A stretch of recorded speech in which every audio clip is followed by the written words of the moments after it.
दुनिया में हर इंसान फितरी ख्वाहिश के तहत अच्छे पड़ोस की तलाश में होता है और फिर वो उस पर फ़ख्र भी करता है कि मैं फ़लाँ शख्स के पड़ोस में रहता हूँ।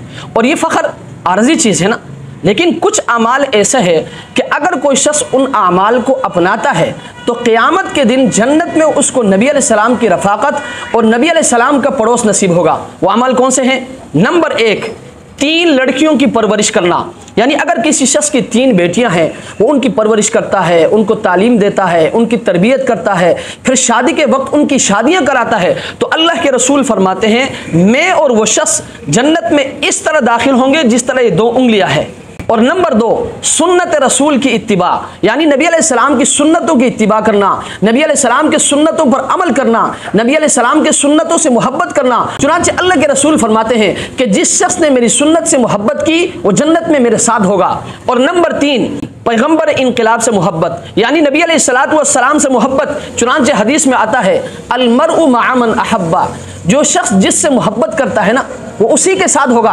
चुनांचे हम नबी अलैहिस्सलाम से मोहब्बत करके, और होना भी चाहिए, जन्नत में नबी अलैहिस्सलाम की रफ़ाक़त हासिल कर सकते हैं। और नंबर 4, सजदों की कसरत, यानी कसरत से सजदे करना।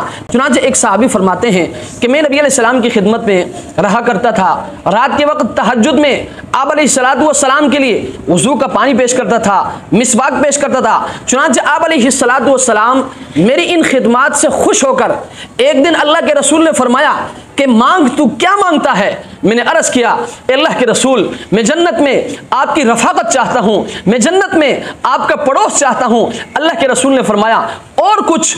तो उस सहाबी ने अर्ज़ किया अल्लाह के रसूल यही चीज़ मतलूब है। तो आप अलैहिस्सलातु वस्सलाम ने फरमाया कि कसरत सुजूद से मेरी मदद कर, यानी जो शख्स कसरत से सजदे करता है क़यामत के दिन उसको मेरी रफ़ाक़त नसीब होगी, मेरा पड़ोस नसीब होगा। और नंबर 5, दुरूद की कसरत, यानी जो शख्स कसरत से नबी अलैहिस्सलाम पर दुरूद भेजता है, नबी अलैहिस्सलाम पर दुरूद पढ़ता है, उसको भी क़यामत के दिन नबी अलैहिस्सलाम की रफ़ाक़त नसीब होगी, नबी अलैहिस्सलाम का पड़ोस नसीब होगा।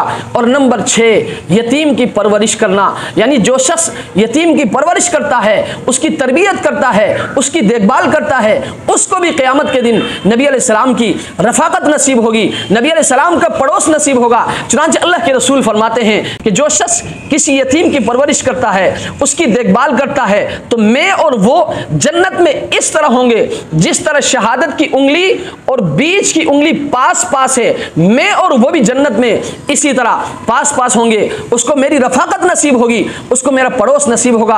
अल्लाह तबारक व तआला हमें भी इन तमाम बातों पर अमल करने की और अपने अमली ज़िंदगी में लाने की तौफ़ीक़ अता फ़रमाए। और अल्लाह तबारक व तआला हमें जन्नत में नबी अलैहिस्सलाम की रफ़ाक़त नसीब फ़रमाए, नबी अलैहिस्सलाम का पड़ोस हमें नसीब फ़रमाए।